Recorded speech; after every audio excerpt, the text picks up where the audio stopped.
everyone. The Kids Cope organization recently received a proclamation from the Wichita City Council, and we have their Director of Development, Elizabeth Winterbone, here with us today to tell us more about it.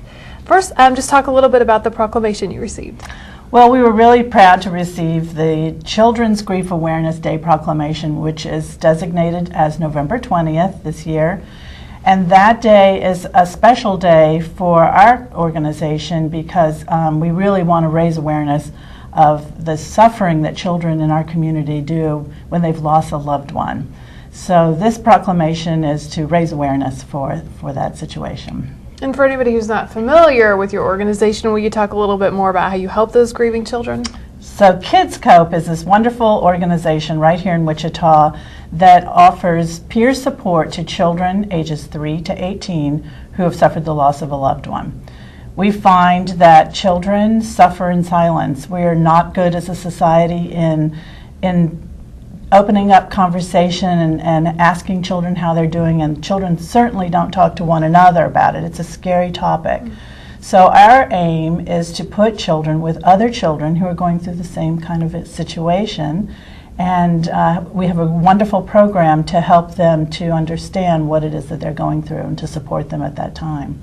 And so when you connect them with these other kids, then what happens during those encounters? So we have an 8-week program. It's called the Mending Lives program. And the families will come in, and we put the children into groups of similar ages. And we have these wonderful themed rooms, and they go off into their rooms. And during the first 4 weeks of the program, we tend to focus on feelings, because this is a topic that's really tough for our society. And we want them to be able to identify the feelings that they're experiencing and then find safe ways to express them, especially anger. You know, we don't teach each other how to be angry in a safe way. So that's something that we work on. And then the final 4 weeks, we tend to focus more on commemorating the person that was lost. Children were very much it's typical that they aren't included really in the planning and the saying goodbye to their loved one. And we want them to feel that they have an ownership in that process. And maybe they felt like they were not able to say goodbye, or they have a message that they somehow need to get. And we have different art projects that help facilitate that process. Do your programs change based on the age group? They are all age appropriate. Okay. So, you know, the 3-year-olds, they definitely know that something's happened, but they aren't really able to talk about it. So those projects are going to be a lot more just focused on the art project itself to try to express themselves, because they don't have the words to talk about it. And then, of course, the teens, it's going to be a lot more talk focused. So at the same time that the children are in their groups, we have an adult caregiver room. And this is a really important part of it, because the adults are grieving too, very often, not always, but very often they are grieving as well, and they want and look for tools to help their children. So we want to help them with their own process, but also to have some ways to help communicate with their children, open up the conversations, and how to support one another. I know grieving is a very long process, so do you have any follow-up programs, or do you connect them with other services after the first 8 weeks is done? So yes, you're absolutely right. It can be a long process, and studies show there's no right way. There's no step 1, step 2, step 3. It's really individual. So we try to be really fluid and soft with that, and are there for people to come whenever they need to. You could come and join our program very recent, close to the time of the loss, or even years later. It doesn't really matter. It is an 8-week program, but anyone is welcome to come back again and go through the process again. And we find that 10% of our families do at some point come back and repeat the process. What happens is you have children who are maturing, so when maybe they came through as a 5-year-old, and then 3 years later different issues arise, and so it's beneficial for them to come back. So we're glad to be there to be able to provide that process for them again. Is there a cost? It's absolutely free to the families, so we never charge for the families to come. We're a nonprofit organization. We're completely independent, so we are very grateful for the wonderful donations and support that we get from organizations here in Wichita and in our surrounding area, and also from just individual donations. And also, we just are so blessed with the incredible volunteer support that we get, because we do rely a lot on volunteers. So. Will you talk a little bit about the risks of not addressing grief and not helping the children cope through this, Yeah, the studies show that and your common sense can tell you that when grief is not addressed, when the process is not allowed to operate within a person, it gets held in, and what happens then at some point in that person's life, there's going to be an increased risk of depression.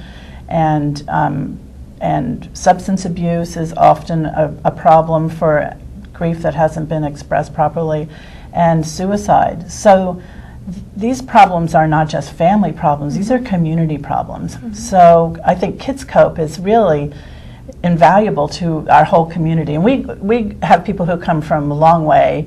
We're the only organization in this whole area that offers something like this. And so we have families that will drive hours to come to our program. So we're really glad that we're here, and we're grateful for all our support so that we can provide this service. It's a wonderful testament to what you're doing. Thank you. Will you talk a little bit about your personal story and about how you have firsthand knowledge of what this is like? Yeah, I mean, when I got involved in Kids Cope just over a year ago, which wasn't that long ago, but I have a long history of knowing what it's like. I lost my mom and dad. My dad was a head coach at Wichita State and football coach, and I lost both my parents in the 1970 plane crash. And I was one of those children that firsthand experienced what it's like to not have anyone talk to you, to not be able to experience the process of grieving in an appropriate way.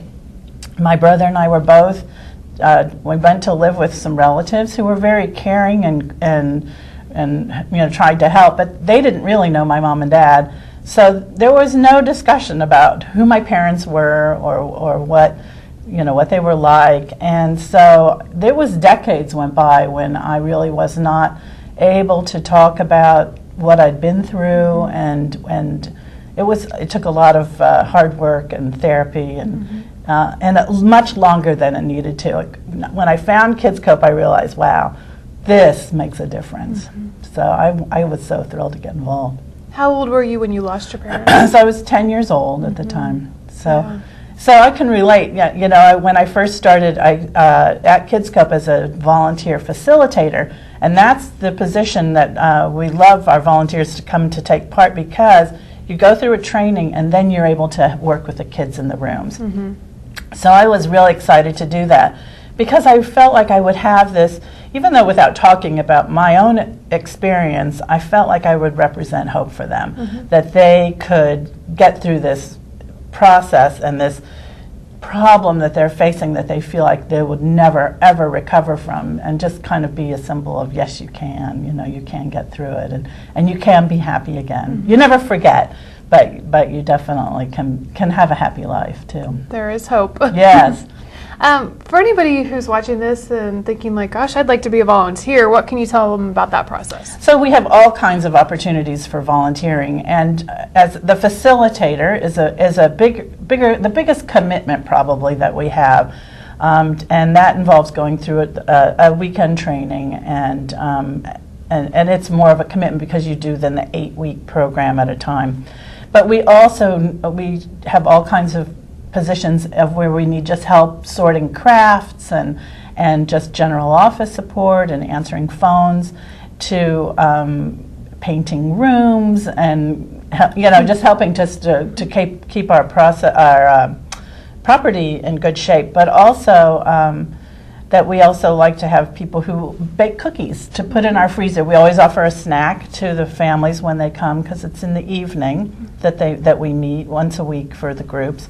And we like to give them homemade cookies and things like that. So even if it's just something like that, we're comfort grateful. Food. Yeah. Is there anything else you'd like to add before we wrap up?